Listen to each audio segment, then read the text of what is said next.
My wife's company president's son looked down on her, not knowing I was from a major business partner. He told her, "There's no work for someone as incompetent as you. So go home." That's when I immediately called her company and said, "I'm canceling the contract. And I'm shutting your company down." On my wife Molly's employee ID, the words "incompetent middle school graduate" were written in bold letters. My hands, holding the ID, trembled uncontrollably. My head was filled with rage. I knew that Troy, the department head, had always looked down on Molly because her highest level of education was middle school. But I never imagined an adult would stoop to something this childish. "Who made this?" I muttered, half in disbelief. "Of course, it was Troy," Molly answered. And then, I made a call. The person didn't answer, so I kept calling again and again. Before I realized it, I had called at least 10 times. Finally, on the 11th attempt, they picked up. "Isaac, it's me. I was in a business meeting and couldn't answer, but when I saw 10 missed calls from you, I have to admit I was a little scared. Normally, you wait before calling back, right? Oh, this is what they call blowing up my phone, isn't it? I may be old, but I know some slang." The person on the other end burst into laughter, but I had no intention of laughing along. Instead, I spoke, my voice laced with anger. "Mr. Sawyer, the $634 million contract is off. I'm shutting your company down." "What?" the voice on the other end shouted in shock. Wait, hold on. What's this all about?" And so, my counterattack began. "My name is Isaac Tucker. I'm 30 years old.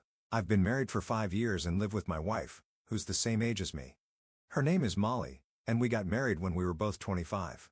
We don't have kids, and since we both work, we have a system. On weekdays, Molly, who gets home earlier, cooks dinner, and on weekends and holidays, I take care of the meals. I first met Molly when I was 19, working part-time at a coffee chain. She had been working full-time since she was 16, meaning she had 3 more years of work experience than me despite being the same age. To my inexperienced self, she seemed dazzling. She was confident, quick, and efficient, handling customers with ease, preparing orders, and giving clear directions to the staff. To anyone watching, she was a top-tier employee. That's why, at first, I was convinced she was older than me. But one day, after our shift ended, we happened to leave work together, and she casually said, "I'm actually the same age as you, Isaac." I was so shocked I blurted out, "No way. You're kidding, right?" She misunderstood and pouted. "What, do I look that old to you?" The hurt look on her face stuck with me. Of course, I quickly reassured her that wasn't what I meant. Looking back, I never imagined that our awkward first interaction would lead to marriage years later. Anyway, to me, Molly always seemed like a dependable, older sister-type figure. I quit that part-time job after about 2 years, but Molly, being a full-time employee, stayed on longer. When we started talking seriously about marriage, Molly hesitated. "My job requires working weekends, which means our days off won't match. Maybe I should look for something else." I told her, "Don't worry about me. You should do whatever makes you happy." But a few months before our wedding, she decided to change jobs and became an office worker at a manufacturing company. "Do you regret leaving the coffee shop?" I asked. "Not really. Thinking long-term, I figured an office job would be better. Plus, Mr. Sawyer told me during the interview that if I work hard and get promoted, my salary will go up. And honestly, I'm just happy I get weekends off now," she said. I felt a little guilty, knowing she made this decision partly for our marriage, but I was relieved she found a new job. And I was ready to support her all the way. For a while, she seemed to be doing fine. But one day my department head, Troy, is such a jerk. He keeps bringing up my education, saying things like, "You're just a low-education worker." She came home looking exhausted. I knew that even though Molly hadn't gone to high school, she was incredibly capable once she learned something. "Don't let it get to you. What matters isn't your education, it's whether you can actually do the job," I reassured her. Luckily, Molly was naturally cheerful. "Thanks. Yeah, you're right.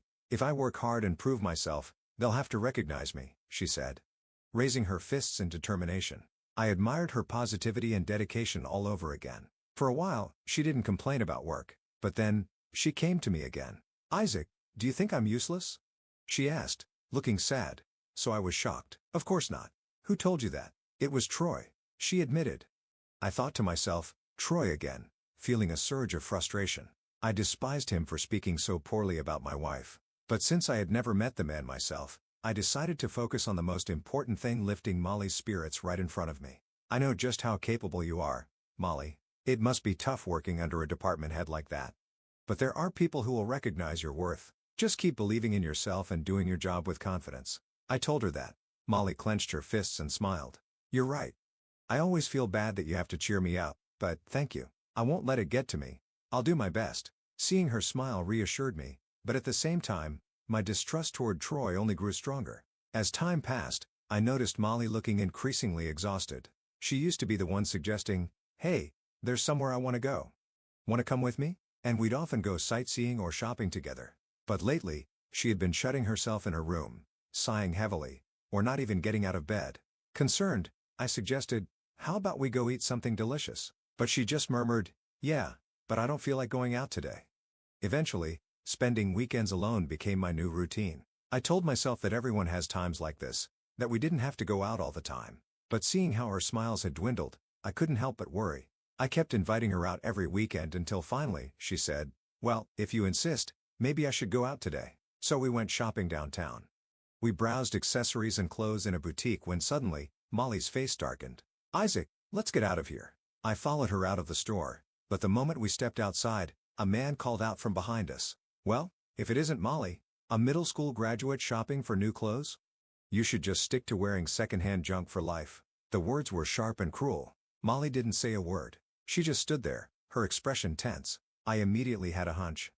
I turned to the man and asked, "Are you by any chance from Molly's company?" "Nice to meet you. I'm her husband, Isaac. Thank you for looking after my wife." The man scoffed, barely acknowledging me. Then he turned back to Molly and sneered, "Damn, you sure bagged yourself a fine husband for a middle school graduate." His rude attitude, insulting right in front of me, made me so angry that I wanted to grab him by the collar. But I held back and forced a bright, fake smile as I deliberately responded with words I didn't mean, saying, "Oh, I'm flattered. I wouldn't say I'm impressive at all. In fact, I'm glad that Molly has a boss like you." Then lowering my voice so he couldn't hear, I added, "A truly remarkable boss who can't even manage a proper greeting." The man frowned in confusion and glared at me. "Let's go, Isaac. Excuse us." With that, Molly took my hand and led me out of the store. It was then that I realized the rude man from earlier was none other than Troy, Molly's workplace nemesis. He really did have an awful attitude, and I could only imagine how stressful it must be to work with him every day. Thinking about it, I said, "Hey, Molly, if you're not happy at your job, you don't have to stay. I can support us, so you can quit if you want." She smiled and replied, "Thank you, but I don't want to give in so easily. I'll keep trying." Hearing that, I couldn't help but worry if she was pushing herself too hard. "Does Troy always talk to you like that?" I asked, genuinely concerned. She sighed and said, "He's always bringing up my education, constantly reminding me that I only have a middle school diploma, like it makes me beneath him. But honestly, people assume that if someone didn't finish high school, it must be because they were neglected or just lazy. I get it. And in the end, it's my own fault that I didn't go to high school." She said it with a hint of sadness in her voice. I immediately spoke up, trying to reassure her. "Molly, that's not true at all. The reason you didn't go to high school, or rather, couldn't, wasn't your fault. At an age when you should have been focusing on just studying in your own future, you were helping your family. And because of that, you stepped into the workforce earlier than most people. That's something to be proud of. You've always worked so hard. I respect you so much." I knew that Molly hadn't gone to high school because her parents divorced when she was in middle school, and she grew up in a single-mother household. Her mother wasn't in good health, and financially, things were tough. But it wasn't like her mother had asked her. Molly had made that decision on her own, choosing to enter the workforce early to help. And the fact that she had risen to a managerial position at such a young age was something I had always admired about her. Hearing my words, Molly suddenly burst into tears. "I'm sorry. It's just that I can't seem to prove myself at work. I chose to work instead of going to high school because of my family situation. But because of that, I've only caused embarrassment for you and my family. Having someone like me in the family must be humiliating, right? I'm really sorry." She sobbed uncontrollably, tears streaming down her face. I panicked, trying to comfort her. "Humiliating? No way. Molly, you're my greatest source of pride." She wiped her tears, took a deep breath, and whispered, "I'm sorry. Thank you." Then, she looked up at me with newfound determination and said, "I'll keep doing my best." But the more she pushed herself, the more I worried that she was just wearing herself down. There were plenty of other workplaces out there, and given how capable she was, I was sure she could find another job easily. But no matter how many times I encouraged her to change jobs, she always said, "No company would hire someone like me, a middle school graduate. I just have to work hard and prove myself here." And so, she endured. Months passed. Then, one day, something great happened. Molly came home with an unusually bright expression. Noticing this right away, I asked, "Something good happened today, didn't it?" With a smile, she said, "That obnoxious Troy got transferred. And the new department head, Kai, is a really nice guy. The whole atmosphere at work has improved, and for the first time in a long time, I actually enjoyed my day at work." Hearing that, I felt relieved and genuinely happy for her. That's amazing. It really makes a difference by who you work with. "I'm so glad Kai is a good person." I said that. "Thank you," Molly replied. From what she told me, that rude man we ran into while shopping, the one who always looked down on her, was Troy, a man in his 40s and the son of the company president. The president, Casey Sawyer, was a self-made entrepreneur who built the company from the ground up. Now at 70 years old, he was apparently considering stepping down and passing the role to his son. Troy had been transferred to the New York headquarters, and rumors among employees suggested that the leadership transition was imminent. "I see. I'm glad that obnoxious Troy got transferred, but if he's the next president, that doesn't sound good at all." When I commented, Molly quickly agreed. "Right? If Troy becomes president, it's going to be a nightmare. He's obsessed with academic credentials, so he'll always look down on me. I might as well give up on promotions and raises." When I was hired, Mr. Sawyer told me he values ability over education, which is why I joined in the first place. "That's a problem. We need to find a way to keep him from taking over." I muttered without thinking, but Molly, instead of dwelling on it, brightened up. "Well, honestly, because of Troy, I was never given proper work anyway. Now that he's gone, I can finally take on real tasks and prove myself. Kai already recognizes my abilities, so I just need to keep pushing forward." Seeing her so determined reassured me, and I wanted to support her. Then, 6 months later, Molly came home with big news. "Isaac, guess what? I got a promotion." Both Kai and Mr. Sawyer recognized my work, and starting next month, I'll be promoted to section chief. Seeing my wife so excited, I felt genuinely happy for her. But that happiness didn't last long. She continued, and what she said next shocked me. "And, I'll be transferring to the headquarters next month." What? It was supposed to be good news, but my immediate reaction was confusion. Molly had a mixed expression, happy, yet troubled. She had been working at a branch office outside the main city, but now she'd be moving to the company's prestigious headquarters in New York, surrounded by skyscrapers. It was definitely a step up. "But that means, you'll be working where Troy is, right?" I voiced my biggest concern. Molly gave me a small nod. "Well, but it's the headquarters. There are tons of employees. You probably won't have to deal with him much, right?" I said, almost trying to convince myself. But she shook her head. "Troy is a department head there. And I'll be a section chief in his department. So, I'll be working directly under him." She sounded disappointed as she said it. "No way. Isn't there any way around this?" "I really don't think you should have to work with him again," I said, panicking. I had seen how miserable she was because of Troy before, and I couldn't stand the thought of her going through that again. "I know, but now that both Kai and Mr. Sawyer have recognized my abilities, I doubt Troy will be able to treat me like before," she said, her eyes filled with determination. She was right. That was how things should be, and she had grown both in her skills and her confidence. "Yeah. You should show Troy just how capable you are. He won't have anything to say after that," I said, genuinely believing in her. But I never could have imagined what would happen just 2 weeks later, on the morning of Molly's first day at headquarters. She was dressed sharply in a gray suit, looking more polished than usual. Before leaving, she smiled at me and said, "From today, I'll be heading out before you. Sorry, I won't be able to make your coffee anymore. Good luck, Molly." I thought to myself as I watched her leave. I didn't care about promotions or raises, I just wanted her to be able to thrive in a place where she could prove her worth. I spent the day worrying about her but went to work as usual. That evening, when I returned home, Molly was already there. "I'm home, Molly. You got back before me. How was your first day?" I asked while setting down my bag and taking off my jacket. I hadn't looked at her properly yet. There was no response. Maybe she didn't hear me. I stepped closer, about to ask again. Then, I looked at her face and froze in shock. She was crying. "What? What happened? Molly, what's wrong?" I panicked. She was crying silently, holding back her sobs. Somehow, it was even more painful to see than if she had been wailing out loud. It was the kind of sadness and frustration that cut deep. "I'm sorry," she whispered. "Why are you apologizing?" I asked, confused. She shook her head and said, "I really am incompetent. I never should have been promoted." Then she started crying again. A bad feeling crept over me. "Did Troy say something to you?" I asked, and Molly's quiet sobs grew a little louder. That was all the confirmation I needed. Just when she had finally been able to shine at work, just when she had been recognized for her abilities and promoted, Troy was back to ruin it all. It felt like we were right back where we started. Honestly, I was beginning to think she should give up on the promotion and request a transfer back to her old branch. Anything to get away from Troy. Molly, is there any way you can transfer back to your old branch? I asked. She shook her head. No. It's impossible to reverse a personnel transfer like that. And besides, I worked so hard to become a section chief. She answered through her tears. I understand that, but people like him don't just change overnight. I'm more worried about you getting drained by all of this, I told her. At the same time, I hated the idea of her career being derailed by such a pathetic excuse for a boss. Then, Molly finally started talking. Actually, today, I was sent home an hour after I arrived. Troy told me, there's no work for an incompetent person like you, so just go home. Some of the other employees tried to stop him, but he stood there watching me the whole time until I left. Why does he hate me this much? And the worst part is this. She reached into her bag, grabbed a strap that was sticking out, and pulled something up. It looked like an employee ID badge. Normally, an ID like that would have a photo, name, department, and job title. But something caught my eye. There was a large bold word printed across it. Caution.